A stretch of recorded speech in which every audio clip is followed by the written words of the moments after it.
ешқандай өзірсіз деп тамақты қыру намазды бұзады екен. Ешқандай тамағыңыз қарылып тұрған жоқ, қышып тұрған жоқ мысалы. Жайдан жай десеңіз намаз бұзылады. Себебі деген әріп қой. Әріптер шығып жатыр да сіздің аузыңыздан. Екі әріп шықса болды, намаз бұзылады. Екі әріп. Фи сондықтан айтып жатыр, уф дегенде қанша әріп шығып кетті да? Қанша шығып кетті да? Уаланин немесе деп айту. Деп айтса болды. Екі әріп. Амин намаз бұзылды. Немесе десеңіз намаз бұзылады. Әл-кәлимату сөз сөйлеп қойсаңыз. Уалау сахван тіпті намазда екеніңізді ұмытып сөйлеп қойсаңыз да. Басқа сөз айтып жібердіңіз да намазда тұрып. Ұмытып кеттіңіз намазда екеніңізді. Намаз бұзылады. Ау хатаан немесе қателесіп айтып қойсаңыз да. Ұмытып деген яғни сіз намазда екеніңізді ұмытып кеттіңіз да сөйлеп қойдыңыз. Намаз бұзылды. Қателесіп деген мағынасы ей адамдар деген аят бар ғой мысалға. Я юханнас деген. Сол аятты ей Зайд немесе ей Серік, ей Берік деп айтып жібердіңіз да. Мысалға намаз бұзылады екен. Намазда тұрған уақытта көп қозғалу не істейді? Намазды бұзады деп жатыр да. Ол қатарынан 3 қимыл жасау. Бізде Ханафи мазхабында. Қатарынан 3 рет қимылдасаңыз болды. Намазыңыз бұзылады. Мысалға 1 рет, 2 рет, 3 рет қасыдыңыз да міне. Намаз бұзылды қатарынан істейтін болсаңыз. Кеудеңіз қыбладан шығып кетсе болды. Намаз бұзылады екен. Ва аклу шеймин харижи фамихи.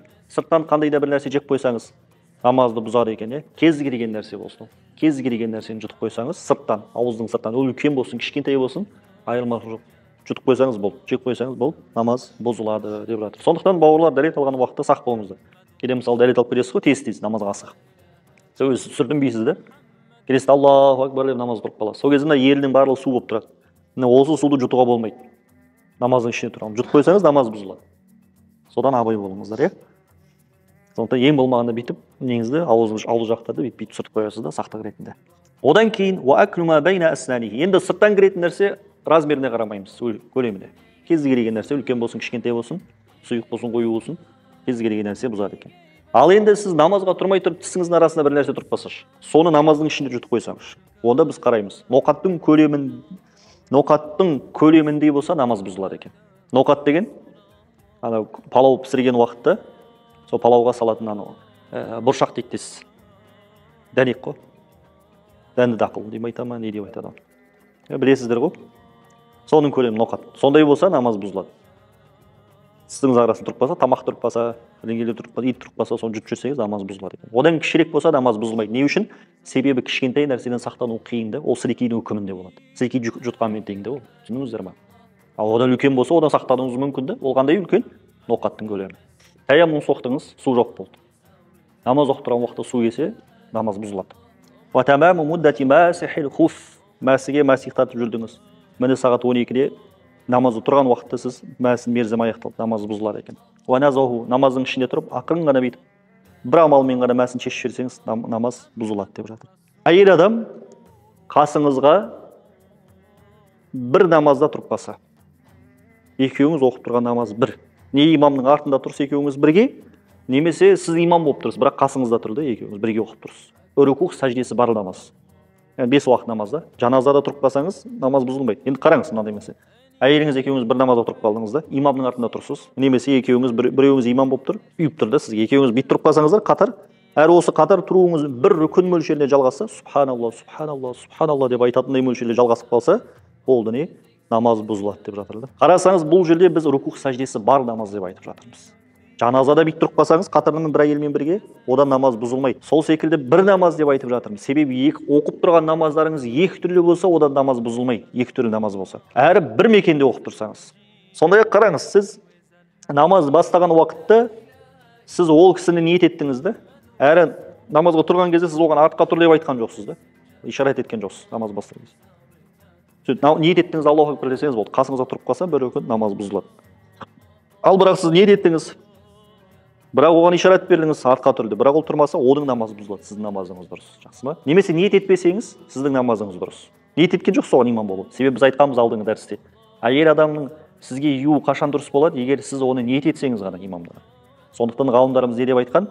Әйел адамға имамдық қылу ниеті, оларға бағана. Ол осы шарт болып есептеледі деген да. Яғни сіз әйел адамға имамдықты ниет етпесеңіз, әйел адамның сізге юу дұрыс емес та. Ер адамдар ол шарт емес. Жалғыз өзіңіз қалды мешітке келдіңіз, ешкім жоқ та. Бәрі намаз оқып кеткен. Келдіңіз де өзіңіз ешкімді ойлаған жоқ сізге біреуге үйді деп. Аллаху акбар десең деп айттыңыз да намазға кіріп кеттіңіз. Ешкім ниет етпейді. Біреуге бардыңыз үй үй оның үйі дұрыс. Себебі шарт емес ер адамдарға сіздің имамдық етуіңіз, ниет етуіңіз сол нәрсені. Әйел адамдар болса не істеу керексіз, ниет ету керексіз. Кімнің дәреті намаздың ішіне еркінен тыс бұзылса, еркінен тыс, әдейі емес те, еркінен тыс бұзылып кетті, кейін барып дәрет алуға барды, дәрет алуға барған уақытта әурет жерін ашып қойса, намазы бұзылады. Намазын жалғастыра алмайды, не істейді? Дәрет алады, бастан бастап келіп оқиды. Қараңыз, мысалға, біреудің еркінен тыс дәреті бұзылса, мен мысалға қазір келдімді, шам намазды үйіп тұрдым, имамның артына сөйтіп еркімнен тыс мұрным қанап кетті. Жай тұрған уақытта мұрнымнан қаны кетті. Оны ұстаймын да, тез-тез не істеймін, кідірместен, нақты егер ешқандай кептеліс болмаса, тез-тез шығып кетемін да, барып дәрет аламын да, кеп сол жерден жалғастыра берсем болады. Сол сауапқа ие болуым үшін, жамағаттың сауабына. Енді қараңыздар, дәл осы жағдайда мен дәретханаға барып әурет жерімді ашып қойсам, намаз бұзылады деп жатыр. Немесе тіпті мәжбүр болсам да әурет жерді ашуға, намаз бұзылады. Сондықтан мына жақта келтірген, мысалға әйел адам дейді, білегін ашқан секілді дейді. Әйел адам білегі не ол? Әурет қой. Уақиратуху, сол секілді осы мына еркінен тыс дәреті бұзылған адам дәретке барған уақытта немесе қайтып келе жатқан уақытта қырағат оқып қоятын болса, намаз бұзылады екен. Қырағат оқып осы жерге келеді, сол кезден бастап қырағат оқиды. وَمُكْثُهُ قَدْرَ أَدَاءِ رُكْنٍ بَعْدَ سَبْقِ الْحَدَثِ مُسْتَيْقِظًا. Кейін біз айттық, кідірместен кетіп қалу керек деп айттық. Деу үшін себебі дәреті бұзылғаннан кейін ешқандай үзірсіз бір орында тұрып қалса, бір рүкін мөлшерінде ол намаз бұзылады, жалғастыра алмайды, не істейді? Дәрет алып келіп басынан бастап оқиды. وَارْتِفَاعُ بُكَائِهِ مِنْ وَجَعٍ, немесе қандай да бір денеңіздің бір жері ауырып, не істесеңіз, жыласаңыз, содан даусыңызды көтеріп намаз бұзылады деп жатыр. Даусын көтеріп жылайды ғой енді адам. Немесе қандай да бір қасірет, басына бір сынақ келген себепті жыласа, даусын көтеріп намаз бұзылады екен. Бірақ қараңыздар, жәннат тозақты еске алғаннан жыласа, намаз бұзылмайды деп жатыр. Не үшін? Себебі қараңыз, жәннатты еске алған уақытта, тозақты еске алған уақытта ол неде білдіреді? Сіздің хушуыңыз, сіздің ықыласыңыз, сіздің Құдайдан қорқу деген нәрсеңіз көтерілді деген сөз да, деңгей. Ол соны білдіреді. Сондықтан бұның барлығы неден болып тұр? Сіздің ықыласыңыздан, сіздің намазда деген бағана Құдайдың алдында деген бой ұсынуыңыздан болып тұр. Сол себепті одан жылайтын болсаңыз, дауыс көтеріп жыласаңыз да одан намаз бұзылмайды.